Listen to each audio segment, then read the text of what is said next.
one of the biggest challenges for anybody else thinking about doing such a thing is we really need a glossary of terms. I mean, we talk acronyms and very familiar with our own language, and boy, that's been an impedance. That's something we spend a lot of time just teaching them, and it's embedded in the language that's in our data as well as the way we communicate with one another verbally. So that's been a big challenge for us, actually. Without supplies, there's no surgery. Without products, there's no patient care. Welcome to Power Supply, the healthcare supply chain podcast focused on helping you navigate the intricacies of logistics, purchasing, contracting, and supplier relationships. Each episode, we speak with healthcare executives, supply chain leaders, and innovative entrepreneurs from across the country as they share their stories, experience, and expertise on the industry we love. From the loading dock to strategic sourcing, from buyers to the C-suite, and across the enterprise, we tackle the real-life issues impacting the healthcare supply chain. Whether you're tuning in for conversation or inspiration, we're glad you're here. You're just in time to hear it from the source and stock up on insight. So sit back and plug into Power Supply.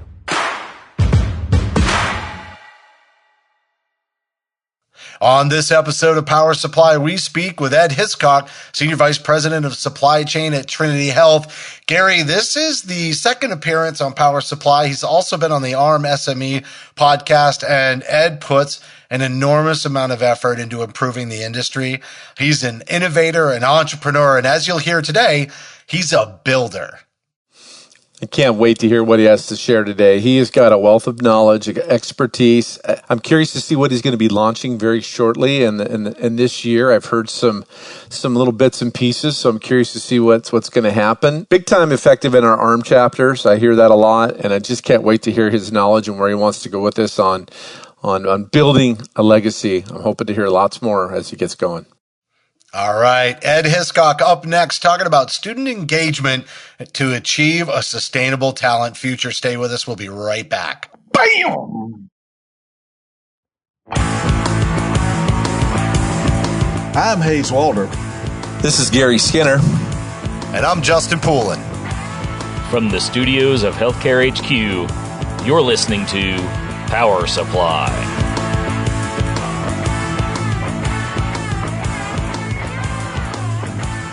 Today we have Ed Hisscock, Senior Vice President of Supply Chain at Trinity Health, back for another episode. Ed, this is your second appearance on Power Supply, and you've joined me on the ARM SME podcast as well in the past. So you are now a veteran of podcasting. How's that feel? It feels good. You guys do a great job. Well, thank you, Ed. That's subjective. That's a rather subjective, though, Ed. I think our guests do a great job. Absolutely. Exactly. Absolutely. Well, speaking of really great work, Ed, I've had a lot of conversations around the topic that we're going to be discussing today with the Power Supply Advisory Group.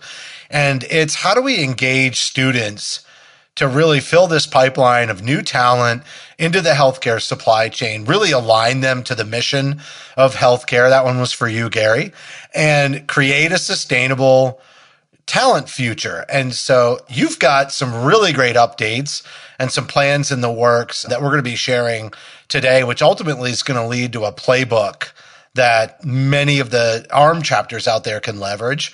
And, I'm interested in hearing how you're already doing this and why you're sharing that with the entire industry so that we really kind of lay a foundation for the future. So welcome back to the show. And Ed, for anybody who hasn't tuned into your prior episodes, maybe they're a newer listener, can you just talk about your background, like your career? You've really accomplished a lot. Oh, I've been really blessed. Thank you for asking. I started out actually in healthcare in clinical engineering. So Biomed, baby. Yeah. Biomedical engineering, fixing equipment in clinical laboratories. Did that for a little company called American Hospital Supply. Oh, yeah, a little company back in the day. Yeah. Pulling the strings. A few entrepreneurs out of that organization, right? But I actually worked for the SP, Scientific Products Division, and just was fascinated with this industry.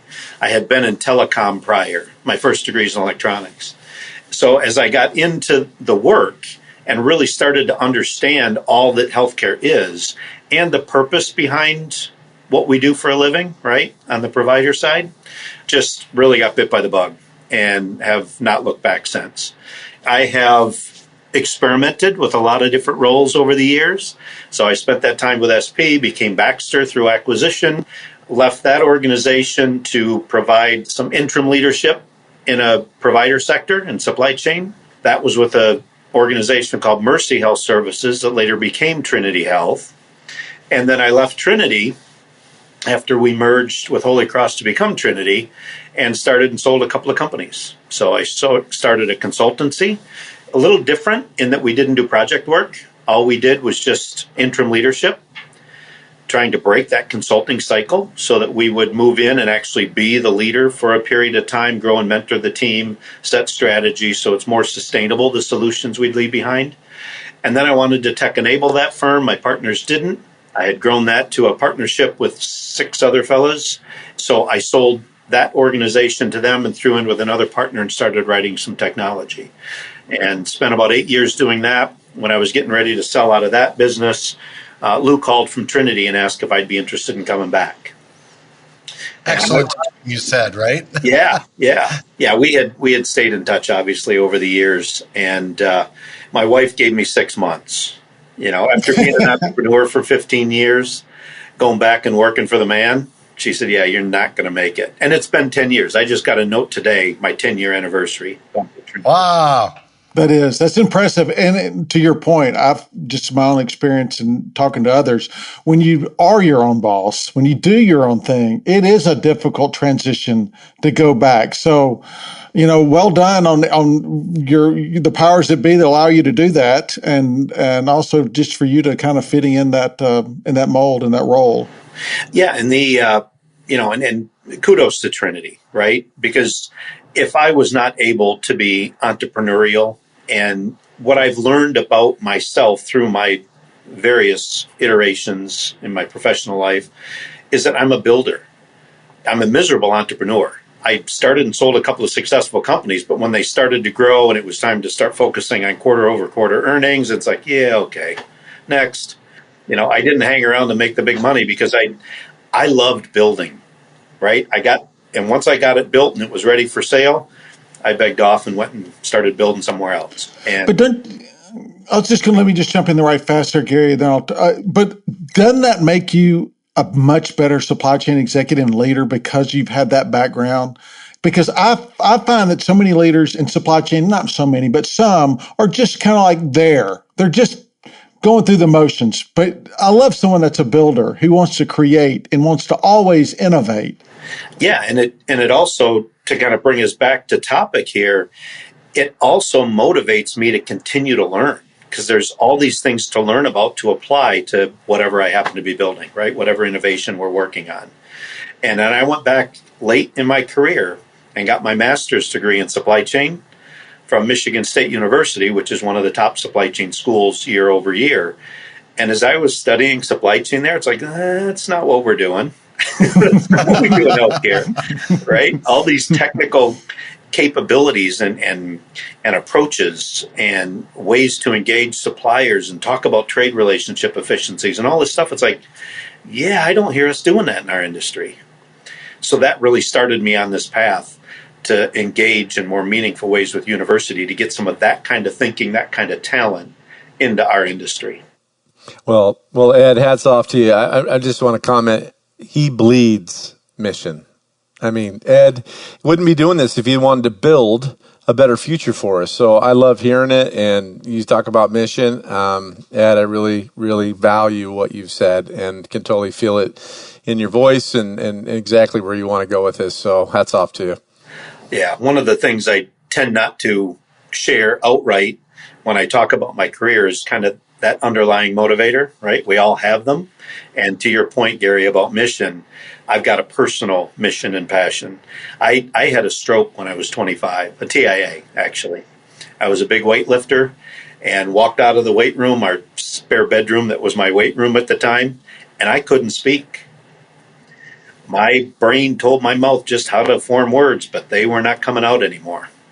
I didn't work, and I was trapped in this body that couldn't speak. So it's been a heck of a motivator in my life and in my career to continue to give to this industry that helped me come back from that experience, Yeah, it's such a young age too. I mean, you're still living in the invincible years at that point. So like that's quite a shock, I think, to you. It's like, how could that possibly happen? And so I can see where your passion for the industry, comes along, and Personal reflection. honestly, yeah. And if anybody's like really curious about how you've innovated within your current role, just go listen to the first podcast about how you partnered with Medtronic, because that is absolutely an example of innovating even though you're working in a large organization. And I think our topic for today is another way that you've fueled your entrepreneurial spirit, because I know you've been so involved in the industry, even outside of your work with Trinity, is things like this. Although this is both.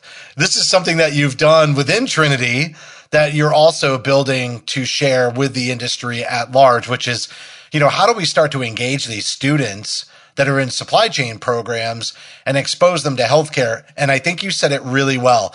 You went to one of the top supply chain schools, and everything you were learning was like, this isn't what we do in healthcare. And so I feel like there's also kind of like a gap in student exposure to healthcare in terms of like how it really is. Can you walk us into how you started engaging students and universities to start building a pipeline? How did that even begin to happen? Yeah, it really started as kind of a stereotypical building a pipeline, right? So getting engaged with universities and trying to inspire students to consider healthcare as a destination, right? As a career path. And it started doing some guest lectures for professors that I studied under at Michigan State. They'd have me come back every semester, and I'd kind of evangelize about healthcare is a really good place. We need talent like you are learning here at the university. We need that talent. So try and get kids interested to come into our industry. And I got so much value from doing some of those guest lectures, and then I started doing case studies where I'd be a judge for kids that were competing for case competitions. And then I started to share that with some of my peers and some of my team here at Trinity. And pretty soon they were asking, hey, can I go do one of those guest lectures? Or can I sit with you on that case competition? And now we find ourselves, our supply chain at Trinity Health, we've got formal relationships with 13 different universities. And it's project work, it's guest lectures, it's case competitions, it's you name it. We are actually an entire class for this semester for a team of 4 students from NC State University right now. Their class is helping us solve a particular big data problem we have at Trinity. And you're giving them a real problem. Yeah, it was a real problem I had. And they're coming in helping solve it. Sorry, Ed, is this like a senior project, like their final senior project they go through and they report out and they do like a poster session at some conference if they can, or a little more detail on that? I'm just curious. Yeah, so it's under Dr. Rob Hanfield, who did a lot of work during COVID in our industry, and he's a supply chain professor there at NC State. I met him at a conference. We struck up a conversation about this notion I have around supply chains run on a bill of materials. We have that in our industry. It's just we don't have it in a way that's really actionable. And so to use some of that technical wherewithal that you learned in supply chain schools, you kind of are acting on this bill of materials that we don't have visibility to. So when we started rolling out our EMR here across all of Trinity Health, a standard instance across the whole enterprise, I put my foot in the door and said, hey, I'll master the supply data for you if you scan in all the procedural areas. So I'm mastering that data, feeding it to Epic, and the teams in each of our procedural areas are scanning all of those supplies now, building me what I've coined a patient bill of materials, right? So for every procedure, I have a bill of materials now that was consumed and that can be reposited for us to do analytics around, for us to make sure that that supply that you're scanning isn't already expired, hasn't been recalled, it's safer for the patient, right? All of that goodness that comes from that event. But now we've got about 70% of my enterprise up on this version of Epic in our instance of an EMR. And I've got a lot of data that they've scanned in all those procedures in all of those cath labs, EP labs, ORs across 70% of our 101 hospitals, right? So it's a big data problem. The visibility of being able to see this, Ed, is huge. And I would like another hour after this podcast to talk to you about it, plean. Please. Yeah, I don't want to go into the weeds too deep, but man, what a great plan. Yeah. So, are you leveraging AI then? Well, I'm leveraging whatever technology those students have learned that is helping us to handle this big data problem. So the problem that they came in with, and it sounds like I'm setting up a joke, a supply chain major. By the way, we're recording this on April 1st, so yeah. Ed, feel free to set up the joke. Yeah, so a supply chain major, 2 engineers, and a data scientist walk into Trinity Health, right? But these 4 students with varied backgrounds and varied wherewithal, as I worked with Dr. Hanfield and his team, they kind of picked these students as having the right expertise to solve this problem that we had described. And they're helping us by taking these data, working those data, and helping us understand exactly how complete and accurate, testing the data from a bunch of different perspectives, readying us to utilize those data for some of the use cases that we've contemplated. So yeah, and we are, what Rob and his team do is take the learnings that these students will acquire through solving this problem for us and turn that into the appropriate curricula for a particular class. And then we become their class for this semester. And at the other end, they're doing a presentation and a readout to us on the learnings and how we can take next steps with it. So it's a really good program. Are there a few things that you really want to receive from them? Do you already know? In other words, like, I really would like to have these actionable steps from this. I mean, you're giving them some direction, I'm guessing. Yeah. We had to set up and built a charter statement, and it was iterative because that too was part of the learning. You know, for them to come in, interview us, what's your problem? Why can't you do something about this yourself? What don't you know? What do you wish you knew, right? So they're asking these questions, and we iterated around a charter statement for them for the class. And then, you know, it culminates in 2 different use cases that we're hoping to get out of this. And with full acknowledgement that they may find that the data is not at a level of quality that we can fulfill one of those use cases, right? So that's just part of the discovery and part of the learning, but it's also real. I mean, it's what these students will face when they get out into the real world. And last question about this, for me anyway, are the students on site with you guys, or are they all remote? No, there's only actually one on campus. Okay. So the students are all remote to us. Right. And 3 of the 4 are remote to NC State. So okay, all right. Yeah, it's very virtual. Yeah, exactly. But what a huge advantage to have super smart, motivated individuals that want to help. I mean, this is fantastic.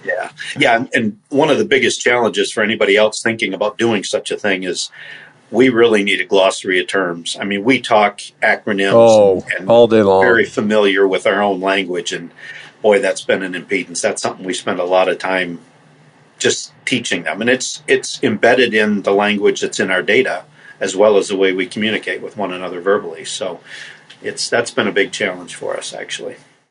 It's also interesting that you're pulling people in, or students specifically in, that are from different degree programs. Like you said, hey, 2 engineers and a data scientist, right? So it's not just pulling people in from supply chain degree programs coming into healthcare supply chain. It's sort of like bringing in roles that are starting to form as part of a strategic supply chain kind of approach and building them into what that might look like in the future. Because I think sometimes a lot of organizations are sort of saying, hey, you're our supply chain person who's really good with data, so we're going to make you our data analyst. And what I kind of like is you're actually creating a pathway in for people with these other degrees who are actually getting formal training in how to solve some of these problems through methodologies that maybe supply chain degree programs don't even have incorporated, right? Right. Yeah. Yep. And two industrial engineers, a data scientist, and one that is he'll have his master's in supply chain here in the next coming months. So they're all getting ready to graduate. So the student with the supply chain degree program is actually learning how to find people in areas of expertise and exactly how they might fit into a strategic sourcing concept as well, right? Like, isn't that part of it? Is team building with all this different experience? Yeah, it is. And learning to leverage each other's expertise, right? So the supply chain person can bring a context to what's he talking about this bill of materials? What does he want that for? What does that mean, right? And he'll provide a context from his learnings and help them understand, oh, this is a perspective we're going to need on that data then, right? This is what he means by completeness or accuracy, because a bill of materials must have these criteria to be useful, right? So they all, you're right, they all play a role. And the fact that they curated this team for us to solve a very specific problem was just fascinating to me. All right, let me throw a quick question in there. Obviously you guys are huge. You have a big footprint, a lot of geography. Not everybody has that, right? There's the 150 bed guy out there who would love to have some quality talent. Can that facility garner somebody a relationship with a university like this to go get some talent? Maybe not 4 at a time or 10 at a time, but is there a way to do that? Yeah. There's been very specific projects at some of our ministries or at the system office around a very narrow function where we've just engaged students to come in and help with a project. And they might be an intern for the summer. That's pretty popular. One thing we just did recently, we installed a new contract lifecycle management application. And what's the last thing to do with software before you pay the last tranche to the supplier? You go through user acceptance training or testing. We went through UAT and we thought, well, why don't we bring some more bodies in to test this software? So we had 8 or 10 students from 2 different universities come in and very naively start going through scripts and working the software. And we felt like we had a really thorough test of that software before we took it over. Because it wasn't just us seeing it for the narrow way we intend to use it. It was somebody brand new to the industry, to the application, trying to get things out of the system. So we really thoroughly tested it, and it was an interesting way for the students to just peel out of class for a couple of days and help us with that problem and learn a little bit about how we view contracts, how we handle contracts within the healthcare industry. So that's a great use case. And generally, do you think or do you find that some of these universities are actively, they want projects like this? They're actually trying to go out and solicit? Yeah. Yep, absolutely. So currency at a university is really twofold. It's getting those students employed, gainfully employed, right, in their chosen discipline at the end of their journey. And then the other thing is research and publishable research. So to the extent that you have a problem that needs some research applied, I actually, a year or so ago, helped to sponsor a PhD student getting his PhD in supply chain. We provided some content and access to some of our facilities and processes, and he wrote a dissertation in part around problems that we were working to solve in our organization. And I was asked to sit in on the dissertation. So they went around the room and introduced Dr. Ed, Dr. Right? But it was fascinating to me. And we just provided a context for that research and now published paper. And then with a couple of my other peers, we've stood up a little kind of a think tank, but we engaged another professor who was acting as a convener for us. And when we get off and start doing some experiments, they'll actually document them in hopes that there might be something publishable. We hope that there's something publishable because now whatever worked and whatever didn't work is now going to be public domain. So all of our peers can consume that research and use it, right? If we land on some solutions as we do some experiments. So a lot of different ways to bring universities to the table, but they are motivated, thinking that they might get some research out of it, publishable research, and that there'll be a place for these students at the end of their collegiate journey. Well, and speaking of that on a pipeline, have you found that you've been able to hire some of those, and or maybe not only you, but have they gone into healthcare because of the experiences they've had with you guys? Yeah, there's 3 people that we've brought in that I've been a preceptor for in a management fellowship program, that they spent a year with us and ended up working in our supply chain here. One of the ladies that's coming in to be precepted next year, I met her through a university here in town, and she expressed an interest, had some initiative, applied for the fellowship and got it. So I expect she'll find herself employed in one of our facilities.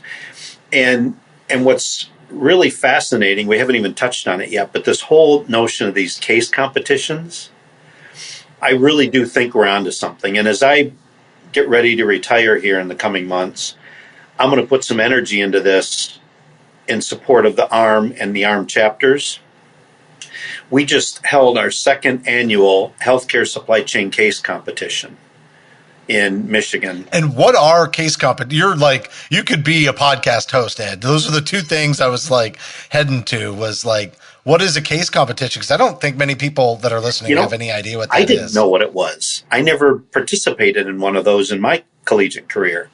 But what they are is universities have budgets typically set aside to take some number of students off campus to go compete against other students from other universities to solve a business problem. The business problem is written up. The students get that problem statement at some point. I mean, some of these case competitions, I judged one about a month ago where the students literally got the case 24 hours before they had to present to us judges. So these kids hadn't slept, right? And the one that we did here in Michigan, it was a pretty complex case. So we sent that to the students a month ahead of time. And they spent some time working up solutions and actually building out their presentation. So it varies. But are these real cases too?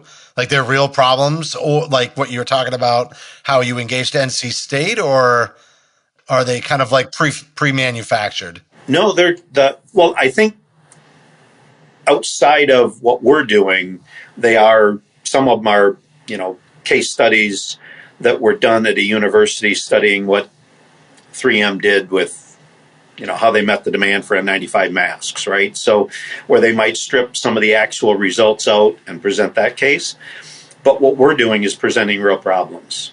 The first one we did, one of my peers in the state, he had a warehouse this side of COVID trying to figure out what to do with it, and created a case around what should this health system do with this warehouse? Should they continue to lease it? What's the value in leasing that, right? So provide some data, and the students came up with some solutions.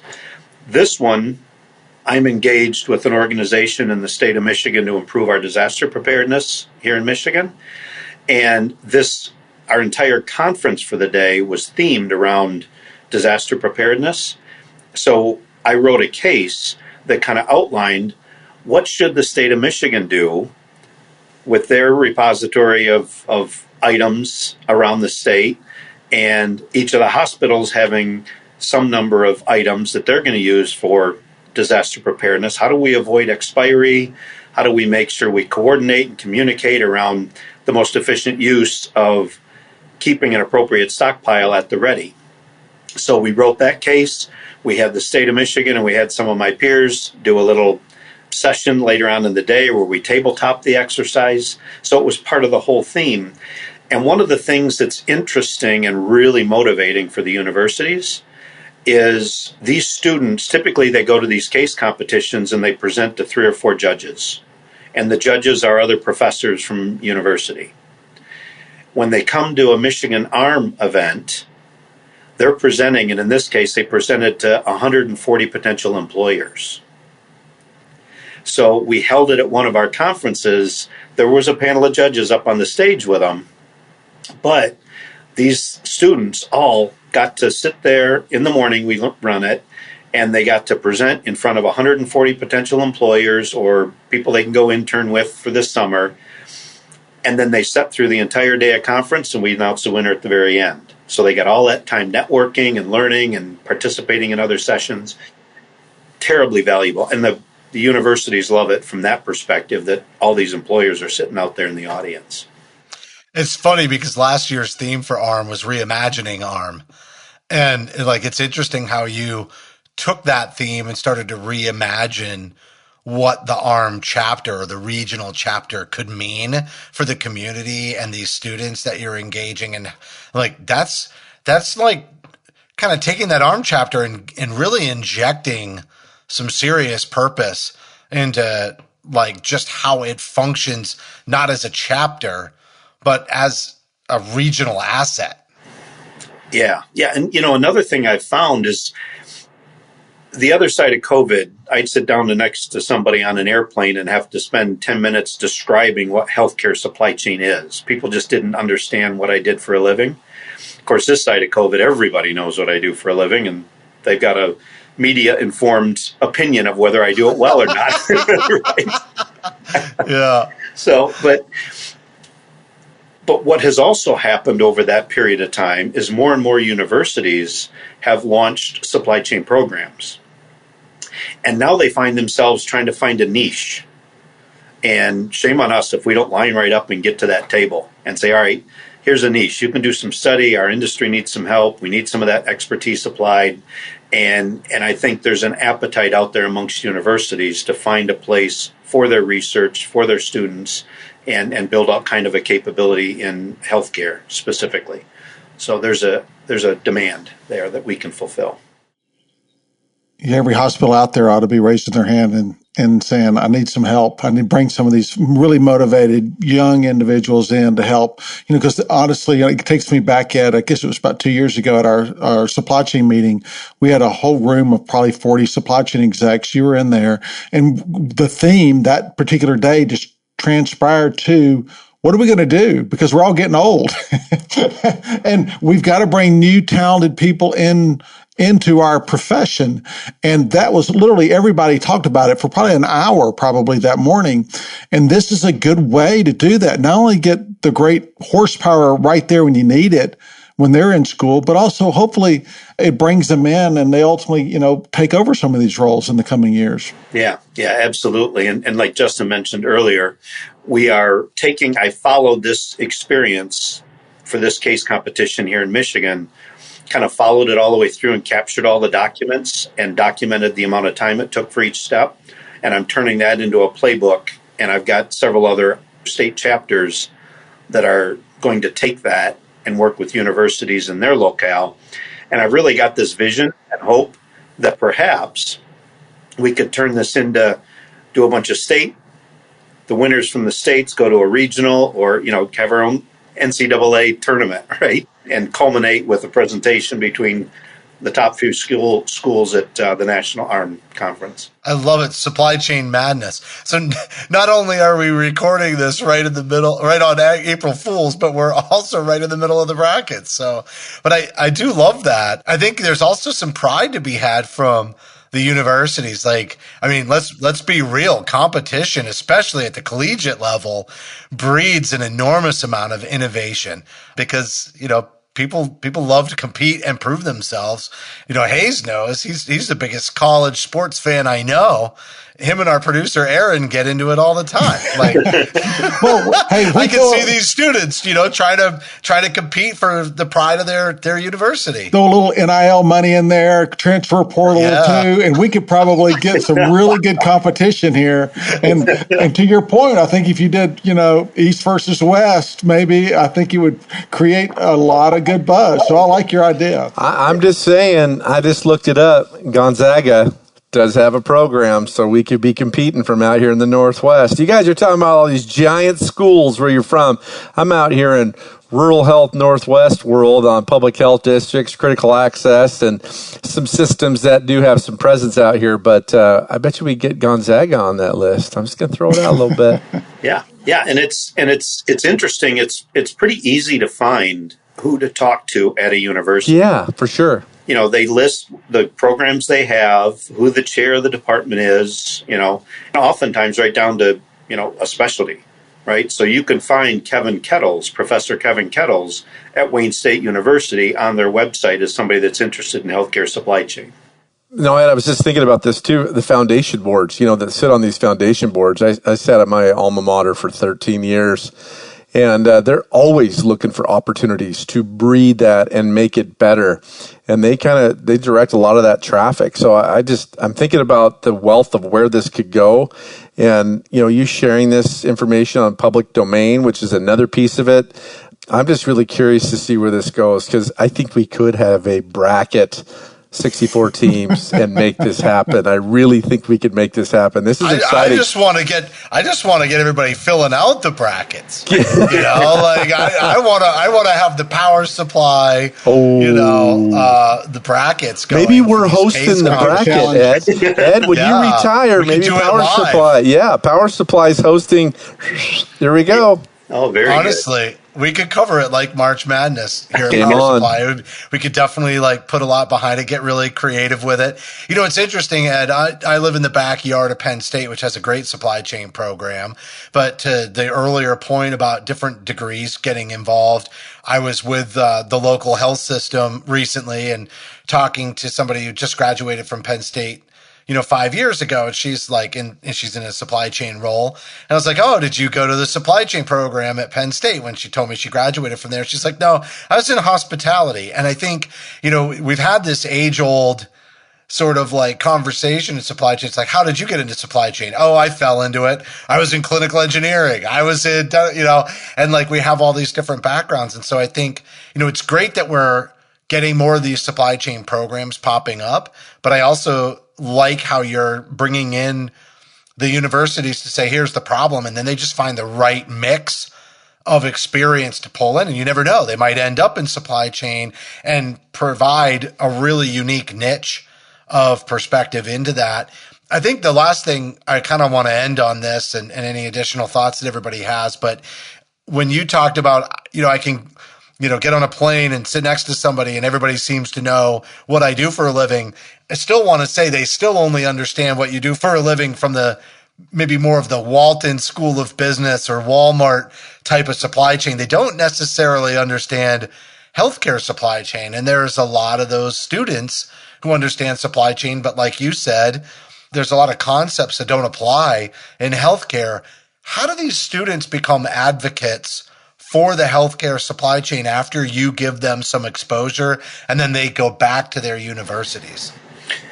I think what I've seen, it's really twofold. One, and shame on us if we fail to do it, but we really do speak to kind of this generation with the very purposeful work that we perform, right? So to think that I could have a career in something as purposeful as helping my fellow human beings' health and well-being, right?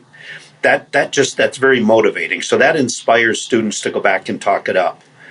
And the other thing is just the amount of help and kind of how greenfield we are in healthcare, right? Because our industry kind of grew up in the day and age and with incentives that motivated not much investment in back office, right? If it cost us $1, somebody reimbursed us $1 and a nickel back in the day.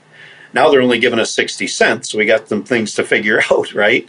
But we didn't invest in systems, supply chain in particular, that other industries have been forced to invest in to stay up with the competition, right? So we're pretty greenfield in terms of what we need from a supply chain perspective. And for students that have that initiative, they see all of that opportunity. And you can do it in a very purposeful way. So those are the things that I've seen kind of resonate with students as they get back to their university and get excited about thinking about healthcare.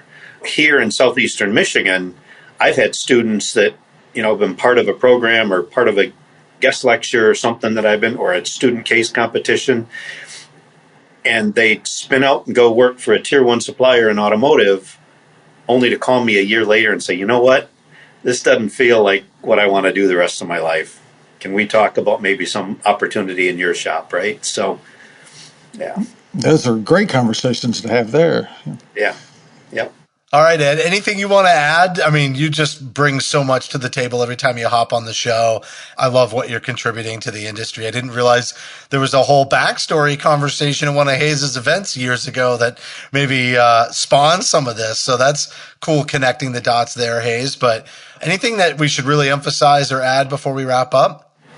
I would just, call out to my peers and to the supplier community as well, right? Get engaged with the local chapters or with ARM National and get engaged with universities. And I think I really do think we're onto something here that will be a nice feeder from a talent perspective, really help our industry out. And like I said, it's been really, really popular with my young professionals here on my team, because they love going back to university, and now they're the expert at the front of the class giving a guest lecture or judging Exactly. a case competition. So it's been a really strong retention strategy for me as well, actually. That's great.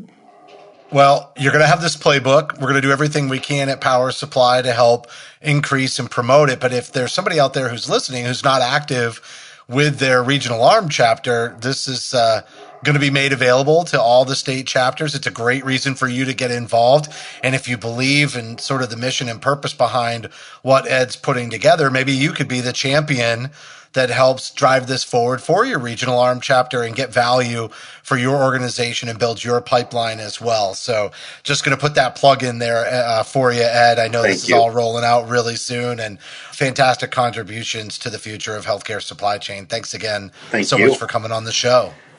All right. Thank you.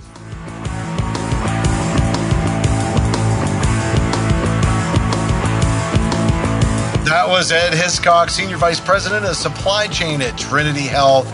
What just great work. And I know it's helping Trinity, and I know it's helping the universities, but really, Hayes, this is just really helping the industry and helping to improve the industry. I love the fact that this playbook is going to be coming out because that's something that can be sustained. It's not something that one person's trying to accomplish independently. This is something that people could take that playbook at their ARM chapters and roll it out and make sure that the work continues. Yes, and I hope everybody does reach out to get that playbook, because I think it's going to be very, very valuable. But Ed, I love Ed. He's literally leaving a stamp, a legacy on not only just for his health system, but for every health system out there. So a wonderful job. Love him, love what his mission is. So really enjoyed the podcast today. Yeah, he's got a big, sincere heart, and he puts it into everything he does with his work. So, Ed, great job on the podcast today. It was great to have you. And to everybody out there, on behalf of Hayes, Gary, and myself, thanks for listening to this episode of Power Supply. Thank you for listening to this week's episode of Power Supply. As a reminder, you can help support us by subscribing on your favorite podcast app or by downloading the smartphone app on your iPhone or Android. Simply search for Power Supply in the App Store or Google Play. The best thing about downloading the smartphone app is that you can access bonus content for certain episodes and view episodes in certain categories, like articles on the go and vendor spotlights. Are you following us on LinkedIn or Facebook yet? If you are and you love an episode or post, then let your social network know about it. Like, comment, or share our posts along with your thoughts and keep the conversation going.